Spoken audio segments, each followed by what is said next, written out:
2018년 통계청에서 발표한 자료에 따르면 한국인의 기대 수명은 82.7세입니다.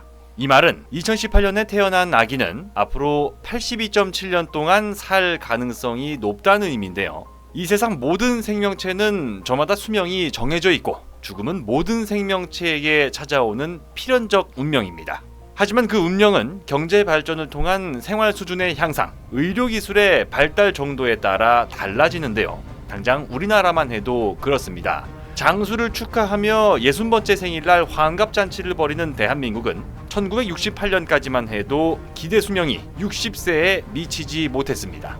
생명체가 수명이 정해져 있는 이유는 우리 몸을 구성하는 세포와 조직, 장기들이 자연스럽게 노화되기 때문입니다. 그리고 각종 질병이나 외부적 손상도 기대 수명을 저하시키는 요인이 되는데요. 의료기술이 발달하면서 등장한 각종 치료제와 수술 기법은 우리의 수명을 갉아먹는 피해를 최소화할 수 있도록 나날이 발달하고 있습니다. 하지만 우리 몸속 장기에 스스로 해보기 어려울 만큼의 심각한 문제가 생기는 경우엔 장기 이식이라는 최후의 수단을 쓸 수밖에 없습니다.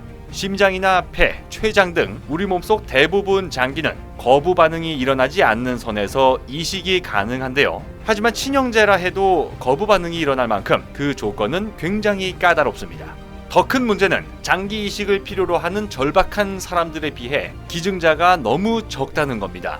질병관리본부 통계 자료에 따르면 우리나라 장기 이식 대기자들에 대한 장기 공급률은 고작 11%로 10명 중 1명만 장기 이식을 받는 셈인데요. 상황이 이렇다 보니 과거부터 툭하면 영화 소재로 쓰여온 장기 매매와 같은 터무니없는 일까지 벌어져 왔습니다.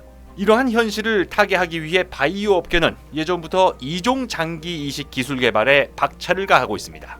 이종 장기 기술은 동물의 장기를 사람에게 이식해 쓸 수 있는 기술을 말하는데요. 사람 간 장기 이식이 미치는 사회적 파장과 윤리적 문제를 피해갈 수 있는 기술로 각광받고 있지만 아직 젠걸음 단계인 이종 장기.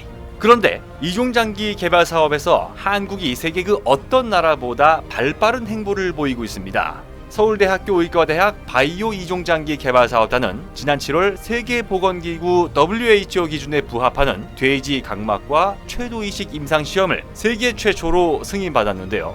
한국에선 지난 8월 28일부터 첨단재생바이오법이 시행됐습니다.